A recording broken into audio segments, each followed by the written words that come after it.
ఓం సదాశివసమారంభాం వ్యాస శంకర మధ్యమాం అస్మదాచార్యపర్యంతాం వందే గురు పరంపరాం. జ్యోతిష్ శాస్త్రాన్ని భావితరాల వారికి ప్రసాదించిన ఋషుల యొక్క పాదపద్మాలకి నమస్కారం చేసుకుంటూ, అలాగే నాకు జ్యోతిష విద్యను నేర్పిన గురువర్యులు జ్యోతిష బ్రహ్మ కీర్తిశేషులు శ్రీ ఏరంకి సూర్యనారాయణమూర్తి గారు, సూర్య శ్రీదేవజ్ఞ గారి యొక్క పాదపద్మాలకి నమస్కారం చేసుకుంటూ, ఓం శ్రీ మహాగణాధిపతి నమః, శ్రీ గురుభ్యో నమః, హరి ఓం. వీక్షకులందరికీ నమస్కారం. మే నెల 19వ తారీఖు లగాయితూ మే 25వ తారీఖు వరకు ఉండేటువంటి గ్రహగతుల ఆధారంగా ద్వాదశ రాశుల వారికి ఈ వారం ఏ విధమైనటువంటి శుభాశుభ ఫలితాలు కలగబోతున్నాయో ఈ కార్యక్రమం ద్వారా తెలుసుకుందాం.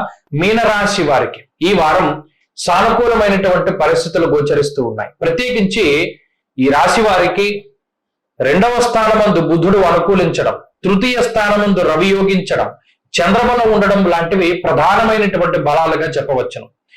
ఈ ఫలితం వల్ల ఆర్థిక పరమైనటువంటి అంశాలను పరిశీలనం చేస్తే జన్మరాశి యందు కుజరాహువులు క్రోధాన్ని పెంచుతూ ఉంటారు, అనగా కోప స్వభావాన్ని ఎక్కువగా పెంచుతూ ఉంటారు. వ్యయమందు శనేశ్వరుడు కూడా ఆ కోపాన్ని పెంచి పోషిస్తూ ఉంటారు. ఇక్కడ స్వయంకృతాపరాధం మాత్రమే కనబడుతూ ఉన్నది.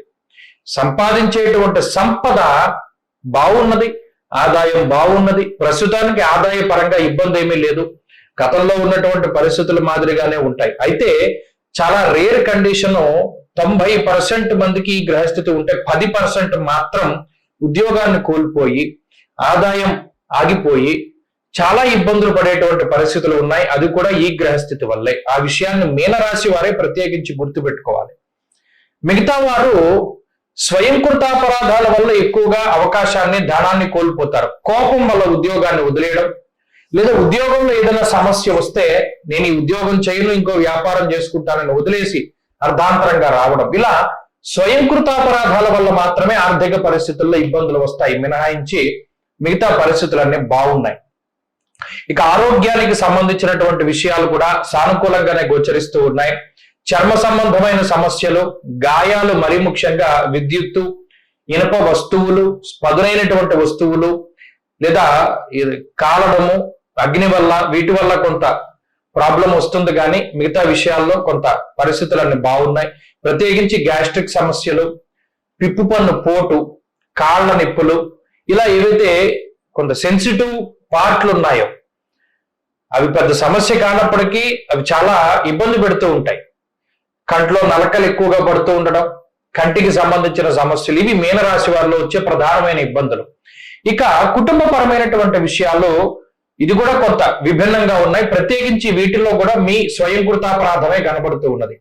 కోపంలో ఎవరిని కూడా ఒక మాట అనకపోవడం, కుటుంబ సభ్యులు మీ పట్ల ప్రవర్తించేటువంటి విధి విధానాలు ఎవరి స్వభావం ఏంటో తెలుసు కాబట్టి ఒకంత కోపపడకుండా సామరస్యంగా వారితో మాట్లాడుతూ ఉంటే, జీవిత భాగస్వామితో గాని, సంతానంతో గాని, లేదా మిగతా సభ్యులతో గాని మీ ప్రవర్తించే తీరు బట్టి వారి యొక్క ప్రవర్తన కూడా ఉంటుంది అనే విషయాన్ని దృష్టిలో పెట్టుకోండి. అప్పుడు ఇబ్బందులు ఏమి ఉండవు. ఇక ఉద్యోగము, వ్యాపారము, వృత్తి ప్రవృత్తుల్లో పరిస్థితులు కొంత ఇబ్బందికరంగా ఉన్నా వాటిని దాటగలుగుతారు. ఒత్తిడి కనబడుతూ ఉన్నది, దాన్ని దాటి ముందుకు వెళ్ళడానికి రవి ఆత్మస్థైర్యాన్ని ఇస్తూ ఉన్నారు కాబట్టి అవకాశాలు కూడా వస్తాయి. విద్యార్థులకి గ్రహగతులు బాగున్నవి, స్త్రీలకి కూడా ఇదే గ్రహస్థితి వర్తిస్తుంది.